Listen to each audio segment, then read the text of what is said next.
Hello and welcome. We're working our way through managerial accounting. We're working on the budgeting chapter and we're working on the production budget. So this is the second production budget in this series. I did one, the previous video is production budget. I thought this would be helpful to do two, and so you can see how two different production budgets work, and you can make sure you can practice and make sure you understand how it works. Hey, if you're new, my name is Jeff from Finally Learn, and I teach a lot of accounting, a lot of finance. So please like and comment down below with your questions, and I'd love for you to subscribe while I describe the production budget. How about that? So let's get started with the Valco Inc. has the following budgeted 4 months. These are our sales in units: January, February, March, April. And one of the things they do, they have a policy. They say, look, we want to maintain, getting ready for the next month, we want to maintain ending inventory equal to 25% of the following month's sales. So the target ending inventory is 25% of next month's sales. So for an example, let's say that the next month's sales are going to be 1,000 units. Well, then we'll take 25% of that. We want the beginning inventory to be 25%, or the previous month's ending inventory to be 25%. Now, let's say that the December ending inventory was 400. Now, why do we need to know that? Well, it's the beginning inventory of January. When we get to this month, we want to know what is the beginning inventory for January. So here's our instructions. Prepare a production budget for January, February, and March. Now, here's what we want to do, and let me erase this so we can show you how this works. I just set up the template, and here's the template here. We're going to take our budgeted sales and then figure out, well, what's the 25% of that? And then we'll have required units, and we'll take out the beginning, and then we'll figure out how much we need to produce.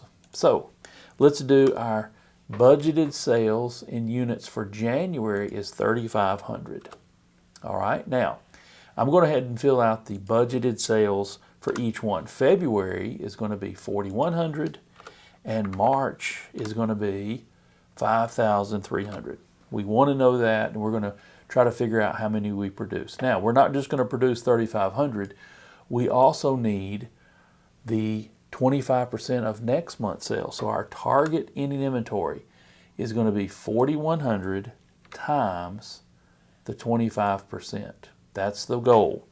So that means if we think we can produce and sell 4,100 in February, then in the end of January, we want to have 25%. Now, there's nothing magical about the 25%. It could be 20%.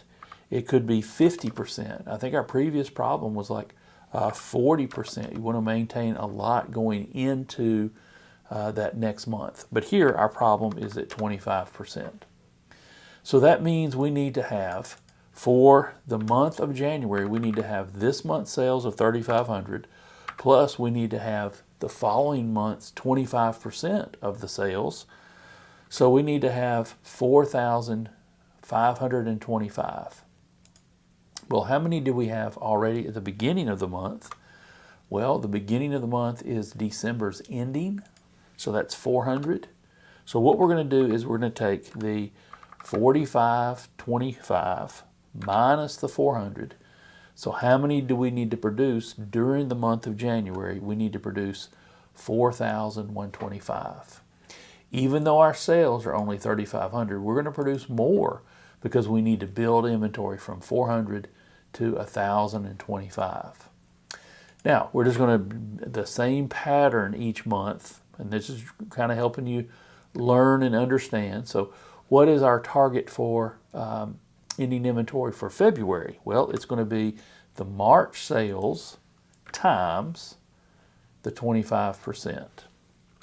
All right, so what is our total then that we need for February? 4,100 plus the 1,325. We're going to need 5,425.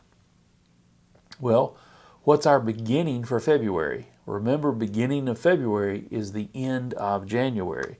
So we already know that number is 1,025. So even though we want 5,400 in February, we don't have to produce all those because we already have 1,025.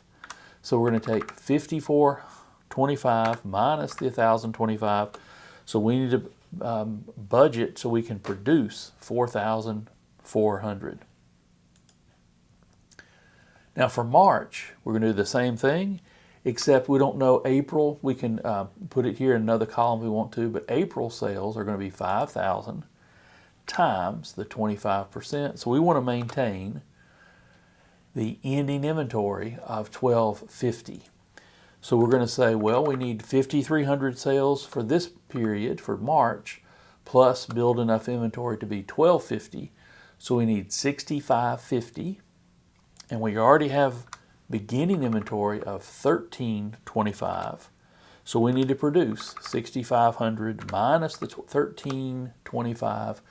We need to produce an extra 5,225 during the month of March. So this is our production budget. We can plan it out. And if you build it in Excel, then what happens is all these numbers can be changeable. You can build a template. You can change this 25% to be 10%, and you'll see we need to produce less each month because we don't have to build as much inventory. It can be 50% to maintain a larger amount of inventory, and so our ending inventory would be a larger amount. So let's put it back at the 25%. I hope this is helpful to you understand how to do a production budget so you know how many to produce in what month.